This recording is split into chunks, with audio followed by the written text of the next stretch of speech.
Scandal को पाण खां ठाहे त भले मुंहिंजे लाइ ठाहे चवंदा आहिनि पंहिंजे मुंहुं माण्हू लॻो पियो आहे अच्छा उहे भले माण्हू ठाहिनि। असां वटि कुझु फनकार ऐं फनकारूं मेल फीमेल ॿिन्ही जी थो ॻाल्हि कयां, कुझु शयुनि जे करे कंट्रावर्सीज़ में एतिरा अची था वञनि जो उन्हनि जा मुख़्तलिफ़ जंहिंखे असां चवंदा आहियूं न स्कैंडल्स उहे अची था वञनि।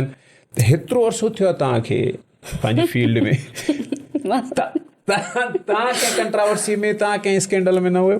इन सवाल जो जवाबु आउं ईअं ॾींदसि त माहौल ते डिपेंड कंदो आहे। मुंहिंजो नंढपिण अहिड़े माण्हुनि में गुज़रियो मूंखे इहा ख़बर कोन हूंदी त ॿाहिरि मतिलबु रस्तो कहिड़ो आहे बाज़ारि वञण जो। हीअ अॼु मां ॻाल्हि कयां पई, मतिलबु घणो मूंखे पाड़े में मूंखे नाहे वञिणो, मां न वेंदी हुअसि, नंढी हुअसि, एज बि नंढी हुई, ओड़े पाड़े में किथे न। मुंहिंजो नंढपिण ईअं गुज़रियो आहे, मतिलबु बाबा ही घर आहे, ॻाइण त ईंदासीं, ही घर आहे, जेका शइ खपे असां माउ पीउ वेठा आहियूं असांखे ॿुधायो, भेण भाउ वेठा आहिनि, ऐं दुनिया जी हर सहूलियत हर शइ जेके असां वात मां कढंदासीं असांखे मिलणो आहे। मूंखे उहा आज़ादी कोन हुई ऐं उन आज़ादी में शायदि मुंहिंजा को अहिड़ा स्कैंडल बि न ठहिया या आऊं ॿाहिरि निकिरा शायदि पंहिंजे मुंहुं वारी थियां या कंहिंखे पसंदि कयां हा या को अहिड़ो मुंहिंजो बि थी वञे हा कंहिंसां पोइ मुंहिंजो बि नालो निकिरे हा। त ज़ाहिर नालो हिकिड़ो हुयो ऐं शुक्र अल्लाह जो अहसान। किथे ॼाणी वाणी त नथियूं कनि?